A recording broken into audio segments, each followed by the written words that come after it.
mengucapkan kalimah-kalimah zikir. Artinya sesudah kita bersuci, saudara, maka hiasi diri kita dengan zikir. Nabi SAW tidak suka menyebut nama Allah melainkan dalam keadaan berwuduk. Kana Nabi sallallahu alaihi wasallam la yadhkurullah illa fi wudu. Nabi SAW tidak akan menyebut nama Allah melainkan dalam keadaan dia berwuduk, untuk menunjukkan kemuliaan nama Allah Ta'ala. Dan di sini Nabi sebut zikir paling baik, itu zikir subhanallah walhamdulillah. Ia zikir yang paling baik. Ia memenuhi langit dan bumi. Dan sebagai penyempurnaan zikir ini, itu subhanallah walhamdulillah wala ilaha illallah wallahu akbar. Sebagaimana firman Allah Ta'ala, al-mal wal banuna zinatul hayatid dunya wal baqiyatus salihat. Perkataan wal baqiyatus salihat, bila Allah Ta'ala menyatakan harta, anak-anak hanya perhiasan kehidupan dunia. Bila kita mati, habis belaka. Tetapi ada yang kekal dan senantiasa memberi manfaat. Harta kita sudah kata, bila kita mati dia hilang. Anak-anak bila kita mati hilang semua. Tapi ada yang kekal bersama kita dan salihat, memberi manfaat pada kita. Kata salih, beri manfaat, membantu kita. Sebab itu kita sebut anak soleh, anak yang boleh beri manfaat. Isteri solehat, isteri yang boleh beri manfaat pada kita hidup dan mati. Suami yang soleh, yang boleh beri manfaat pada isteri hidup dan mati. Bukan kita soleh hanya di dunia, sampai mati pun kita masih soleh, boleh beri dia kebaikan. Kata Allah Ta'ala, wal baqiyatus salihat. Ulama-ulama tafsir secara umumnya menyatakan baqiyatus salihat dalam ayat dan surah Kahfi ini ialah subhanallah walhamdulillah wala ilaha illallah wallahu akbar. Betapa perlu saudara kita melatih diri kita untuk senantiasa memuji dan memuji Allah Ta'ala dan berzikir. Sebab itu kalau kita baca Minhajul Abidin, Minhajul Abidin antara kitab Imam Ghazali yang last sekali ditulis. Ia cukup penting bagi orang yang nak mengkaji metodologi Imam Ghazali dan memahami kesudahan ilmu Imam Ghazali. Artinya para ulama yang mengkaji beliau, beliau sepakat menyatakan kesudahan kehidupan Imam Al-Ghazali ialah kesufian. Setelah dia bergelumang dengan ilmu, dengan falsafah, dengan sekian-sekian, akhirnya disudahi dengan kesufian. Dan Minhajul Abidin yang membuktikan. Apa yang menarik dalam kitab Minhajul Abidin, saudara? Dia sebut tentang sab'u aqabat, 7 penghalang manusia nak sampai pada Allah. 7 penghalang. Dimulakan dengan penghalang ilmu. Sebab jahil lah kita tak sampai kat Tuhan. Maka kita kena cuba berusaha untuk menangani masalah jahil dengan berilmu. Hanya dengan berilmu kita akan sampai pada Allah. Umpama saudara Kuala Lumpur, kalau tak ada ilmu, jangan harap sampai Kuala Lumpur. Tak akan sampai. Saudara ada ilmu dan asas ilmu. Kemudian Imam Ghazali sebut tentang yang kedua, tentang taubat. Saya nak fokuskan yang ketujuh last sekali, iaitu aqabat yang berkait dengan syukur, berkait dengan aqabatul hamdi wa syukur. Halangan-halangan untuk memuji Allah dan untuk bersyukur pada Allah. So kita lihat dalam hidup kita, kita senantiasa dihalang untuk memuji dan memuji Allah, bersyukur pada Allah. Tetapi kita cepat puji manusia. Seorang jumpa kita, "Ji sini ambil RM10." "Baik Allah." Puji. Ya, kita kalau tengah makan orang belanja, "Oh bagus dia belanja makan." Kita cepat memuji manusia. Allah yang beri kita hidup dari awal sampai sekarang, apa yang kita puji? Orang bagi makan sekali je, belanja. Itu pun dia tengok sebab kita order yang murah, bolehlah belanja. Kita punya terima kasih Haji, terima kasih banyak lah.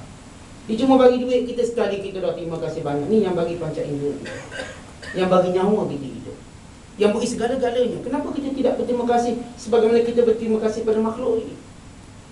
Bukan sepatutnya lebih dahsyat dan lebih hebat. Tapi lihat manusia, mereka kufur dengan Allah.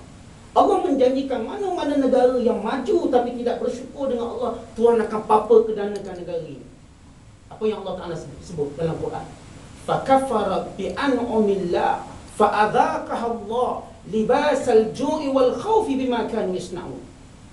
Disebabkan mereka kufur pada nikmat-nikmat Allah, maka Allah merasakan kepada mereka dengan kelaparan dan ketakutan, demikian dengan apa yang mereka lakukan. Saudara, ayat ini cuba sebagai tatbik praktik pada dunia Eropah hari ini. Mereka maju, mereka hebat. Tapi apa yang berlaku, kebimbangan ada dalam diri mereka sekarang.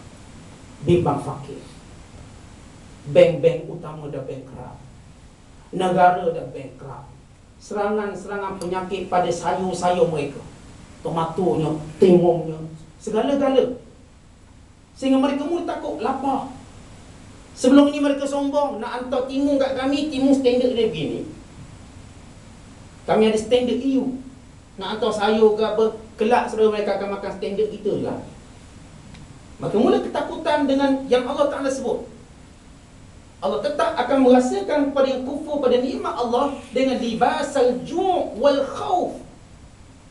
Artinya mereka akan menghadapi kemarau, kelaparan dan ketakutan. Lihat negara-negara maju ketakutan yang mereka alami sekarang. Mereka duk tuduh negara Islam pengganas. Apa yang berlaku pada negara mereka sekarang? Pengganas umur 8 tahun, 9 tahun, 10 tahun. Yang putus cinta masuk sekolah tembak. Yang rasa tak ada kerja, nganggur, pergi bom. Makin banyak benda ni berlaku, ketakutan semakin meningkat. Mereka kufur dengan nikmat Allah. Saudara baca surat khabar di Kanada. Mereka menghalang siapa yang pakai podong untuk angkat sumpah jadi rakyat Kanada. Tapi kalau telanjang nak angkat sumpah tak apa. Pakai podong dilarang. Mereka kufur pada nikmat Allah. Ketika mana mereka berbicara tentang hak asasi, tentang hukukul insan, human right. Apa yang mereka lakukan pada orang Islam? Mereka pergi kepada kemuncak kekufuran mereka. Mereka sudah sedia kufur, tapi kemuncak kekufuran. Maka Allah balakan negara-negara maju ini dengan kebuluran, ketakutan yang masuk ke setiap rumah. Sebab itu saudara, kita tengok balik negara maju. Berapa tahun baru dia maju? Yang kita duk gila nak contoh dia. Berapa tahun baru dia maju saudara? So ambil dah selepas tamat Perang Dunia yang kedua. Ambil tahun 1945. So kira sekarang, sampai 80 tahun? Tak sampai. Tapi apa dah berlaku pada negara mereka sekarang? Merudum. Negara Eropah dah mana-mana bankrupt, dah menunggu bankrupt. Bagaimana masalah sosial di negara-negara mereka? Ketakutan jenayah yang saya pernah sebut, dah ungkit berapa kali, diukur dengan minit dan saat. Kita pembunuhan purata seminggu 10 kali.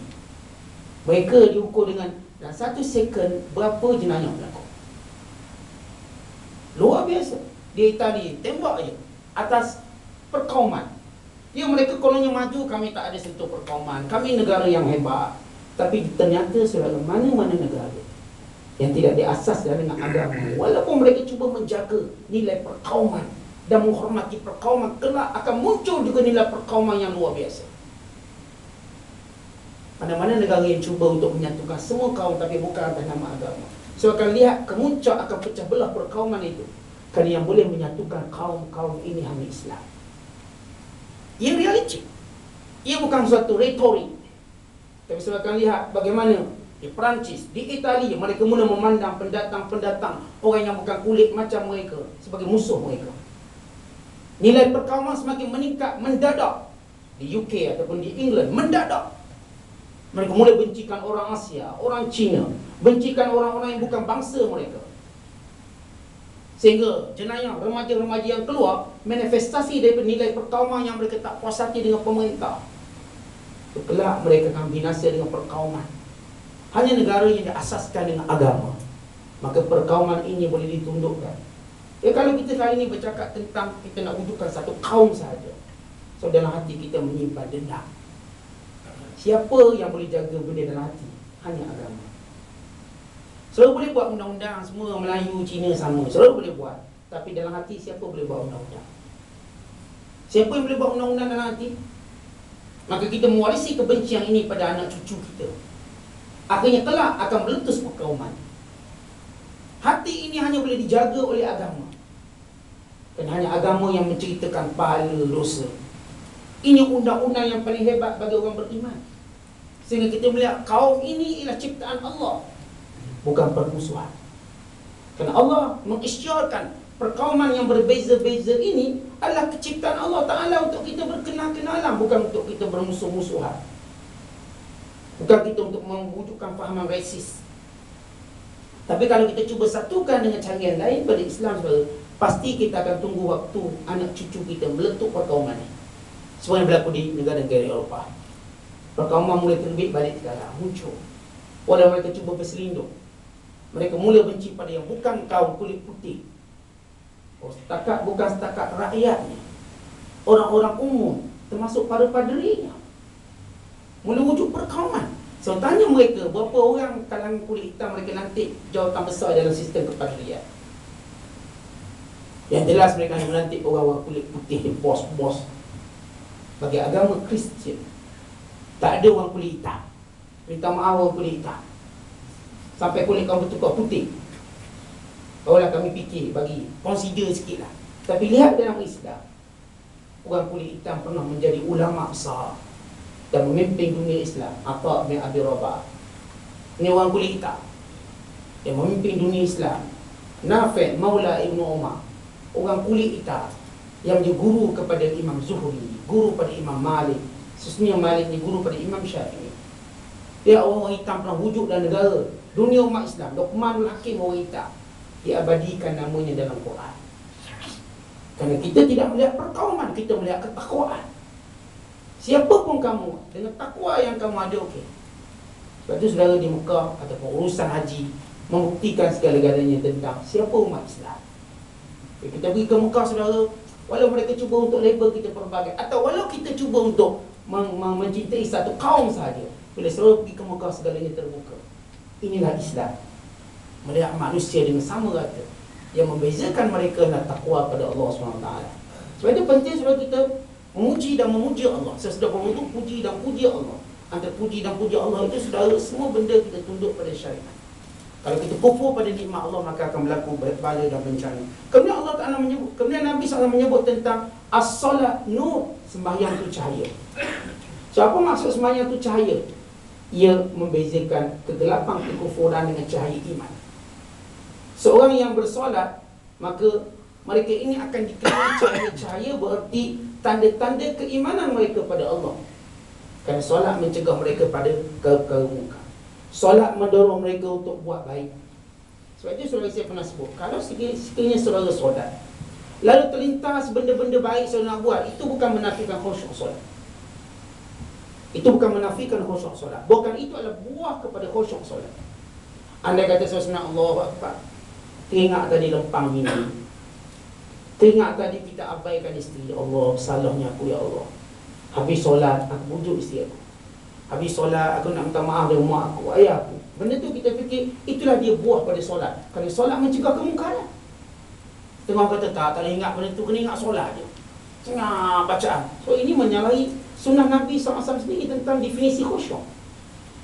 Atau Nabi SAW hadis yang banyak, Nabi solat, Nabi teringat buah kurma, Nabi teringat emas yang diberikan kepada baginda untuk diagihkan pada fakir miskin. Oh, nanti kalau aku terlambat, pasti fakir miskin akan kelaparan.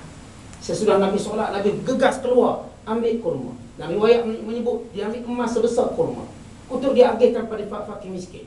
Sahabat terpegung kerana melihat Rasulullah cabut cepat sangat. Lalu kata Nabi SAW, ketika aku solat, aku teringat zakat yang orang beri pada aku untuk diagihkan. Aku bimbang aku melambatkan agihan itu. Kita nak kata Nabi tak khusyuk ke? Sebab itu saudara, khusyuk maknanya saudara mengingati benda-benda baik saudara nak buat. Allahu Akbar, kita dalam solat, ya Allah, aku hari ni tak baca sepatah Quran. Dengar imam baca sedap, aku nak suruh anak aku pandai baca Quran. Itu khusyuk. Kerana ia membuahkan kepada nilai yang baik. Sebelum ni tak pernah cita-cita nak suruh anak kita pandai baca Quran. Kita nak suruh anak kita pandai baca surat apa je. Maksud saya pandai baca.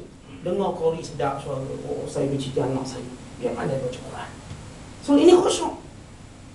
Bukan bermakna saudara fikir solat lepas ni tidak, apa makna tidak, apa makna tak. Buah apa yang saudara peroleh selepas solat? Kemungkaran apa yang saudara ingat sehingga akan menjadi halangan untuk saudara buat atau mengulanginya? Ketika kita solat Allah, ulangi, tak hantar duit ke mak kat kampung, lara aku, lupa. Teringat dalam solat untuk menghubungkan silaturahim. So bila kita solat, saudara, benda jahat yang kita cuba betulkan dalam solat, ya khusyuk. Atau benda baik yang terdetik untuk kita buat. Ada setengah sahabat kita, Ustaz, saya tengah sembahyang, tiba-tiba saya tengok imam tu, saya dengar imam tu baca, Ustaz, sedap. Tengah sembahyang tadi saya teringat Ustaz tadi kuliah bagus. Saya duk bercita-cita dalam hati, anak saya bila besar, biarlah dia kahwin dengan orang macam ni, biarlah dia jadi macam ni. Adakah ia menampilkan khusyuk? Saya kata tidak, itu buah khusyuk, sehingga awak jadi baik. Sebab itu kita kena baca balik ayat tu ulang kali. Innas salat Innas salata tanha 'anil fahsya'i wal munkar. Apa yang sudah faham maksud tu? Sesungguhnya sembahyang itu mencegah, menghalang daripada perkara fahsya' dan munkar. Fahsya' yang perkara keji, munkar perkara yang menyalahi syarak walaupun diterima masyarakat. Ada benda munkar yang masyarakat terima, pergaulan bebas, masyarakat dah terima dalam sistem pendidikan sekian-sekian. Tapi ia tetap munkar walaupun masyarakat terima. Bersalam antara lelaki perempuan, masyarakat dah boleh terima, ia tetap munkar walaupun masyarakat boleh terima. Sebab ada benda munkar dihilang nilai kemungkarannya sebab masyarakat boleh terima. Tapi jangan ingat penerimaan masyarakat menggugurkan status munkar, ia tetap munkar. Dan munkar ini walaupun dibuat oleh orang yang tidak cukup, tidak akil balik, dia tetap munkar. Umpama contoh, seorang yang belum balik lalu minum arak, dia tidak berdosa, tetapi dia buat perkara munkar, saudara kena cegah. So jumpa orang gila telanjang, dia berdosa atau tidak? Tak. Saudara yang tengok berdosa. Maka ia perkara munkar, saudara kena tutup auratnya. Jangan tengok si ambil gambar pula. Ini orang gila masuk Facebook. So melelongkan maruah dia. Betul dia tidak berdosa, saudara yang ambil gambar dia berdosa. Sebab tu kalau saudara lihat orang yang saya kata gila telanjang, apa yang patut saudara buat ialah cegah kemungkaran, ambil baju tutup, hantar dia ke tempat yang sepatutnya. Tengok seorang sahabat kita bagus, mulia akhlaknya. Ada seorang perempuan telanjang dekat sembah masai. Orang lain duk tengok je lah, tengok. Tak tahulah dia tengok tu dengan terjemahannya apa, Allah berserah. Tapi seorang hamba Allah, dia berteksi ni lain. So dia berhenti dengan cepat, dia tanggalkan baju dia. Kalau dibalutkan perempuan ni, dimasukkan dalam teksi dia hantar balik. Dia hantar tempat-tempat yang perempuan ni mungkin selamat. So ini tindakan yang saya katakan tak mungkin berlaku melainkan orang yang terbiasa buat baik. Tindakan spontan ini saudara, kita ni saudara, kita latih buat baik ni kenapa? Bila berlaku tindakan spontan, kita tahu macam mana nak buat. Sebab kita dah terbiasa buat baik. Kalau kita terbiasa buat jahat, lalu dengan tindakan spontan kita pun ambil gambar, itu tindakan spontan, dah terbiasa. Spontan. So kena tahu tindakan spontan kesan daripada latihan kebaikan kita buat. Kalau saudara tengok je orang baik spontan, saudara memuliakannya, memang saudara latih diri saudara begitu. Kalau saudara tengok je orang jahat, saudara benci, saudara latih begitu. Tapi kalau saudara latih sebaliknya, walau saudara cuba hipokrit sembunyikan, benda itu akan terselah secara spontan. Sebab itu hati-hati dengan berlatih buat benda jahat. Nanti ketika mana secara spontan berlaku, akhirnya kita buat. Walaupun kita cuba nak elak, tiba-tiba dia terbuat. Allah mengaibkan kita kerana kita dah terbiasa buat jahat. Sebab itu kita kena latih buat baik. Ketika mana ada tindakan-tindakan spontan seperti ini, saya ada je orang datang untuk minta tolong, sudah spontan kita suka tolong orang, kita akan tolong. Kita tak akan fikir panjang sebab ia spontan. Kemudian bila kita katakan tentang nilai solat tadi saudara, itu maksud khusyuk. Kemudian bila Nabi SAW menyatakan as-sadaqatu burhan, sedekah itu bukti. Bukti apa? Bukti orang berjaya, bukti orang beriman. Allah Ta'ala memuji orang-orang pemurah. Wa man yuqa syuhha nafsihi fa ulaika humul muflihun. Dan sesiapa yang berjaya membendung kebakhilannya, sifat kedekutnya, mereka orang berjaya. Membebaskan dirinya daripada penjajahan harta benda. Sayyidina Ibnu Umar radhiyallahu ta'ala anhu berkata, kalau sekiranya saudara tengah duduk kat rumah ni, kata, saya sinopsiskan, kata, buat secara dramatik sikit. Dia bagi cerita ringkas sikit, bisa nak dramatikkan sikit. Kalau sekiranya saudara tengah duduk kat rumah, dalam rumah, tiba datang seorang mollah ketuk pintu, Assalamualaikum, minta derma. Apa pandangan saudara? Setengah kita kata ganggu orang nak minta derma, minta kat tengah-tengah jalan tu. Sampai ketuk rumah ni apa cerita? Kalau nak minta derma sangat, pergi tempat je. Sebab Allah hantar seorang ketuk pintu rumah kita minta derma. Kata Ibnu Umar, hadiyatullah. Antara Tuhan nak beri hadiah pada kita saudara, Tuhan hantar seorang duduk depan kita minta derma kita. Itu hadiyatullah, hadiah Allah. Pahala hantar depan rumah. Hebat pada Pizza Hut lagi. Delivery ni bukan hantar pizza, bukan hantar ayam, hantar pahala. Sebab tu saudara kena rasa bertuah bila ada orang ketuk pintu saya minta derma. Cuba saya fikir, punya banyak rumah-rumah kita diketuk. Kita tak minta rumah ni, ni balik kapi, balik kedekut. Tiba-tiba kat rumah kita dia ketuk, Assalamualaikum. Dia bunyikan loceng. Dia bukan nak banyak, RM5, RM10. Kita pun tak apa-apa kalau ditipu pun. Tapi itu tanda Tuhan nak beri hadiah pada kita. Tapi berapa orang fikir ni? Bila seorang datang ke pintu rumah kita minta bantuan, ini hadiah Allah. Cuba suruh bayangkan, sepanjang seluruh hidup berapa orang datang minta tolong saudara? Boleh kira ke jari? Berapa orang datang cakap, Tuhan saya susah tolong saya? Berapa orang? Tiba-tiba seorang cuba ngelak, rupanya Tuhan nak hantar pahala. Supaya kita dapat pahala, supaya kita menjadi orang yang mulia. Sebab itu saudara, kita perlu ingat satu hadis yang cukup masyhur, yang diriwayatkan oleh Bukhari dan Muslim. Cukup masyhur. Kisah bagaimana 3 lelaki yang ada penyakit kemudian disembuhkan oleh Allah. Kemudian datang kepadanya peminta sedekah sebagai ujian, yang sebenarnya malaikat. Kita patut takut benda tu saudara. Ini bila seorang tu botak, datang malaikat untuk uji dia. Allah nak uji dia oleh malaikat. Apa yang kamu suka? Jawabnya, ada rambut dah saya suka. Botak bukan suka. Kemudian malaikat menyapu kepalanya, maka dia pun tumbuh rambut. Binatang apa yang kamu suka? Maka dia sebut binatang yang saya suka, lembu. Yang pertama sebelum itu yang berpenyakit sopak. Apa yang kamu suka? Kulit yang halus. Binatang apa yang kamu suka? Unta. Diberikan. Kemudian yang ketiga, jumpa orang buta. Apa yang kamu inginkan? Nikmat Allah. Penglihatan.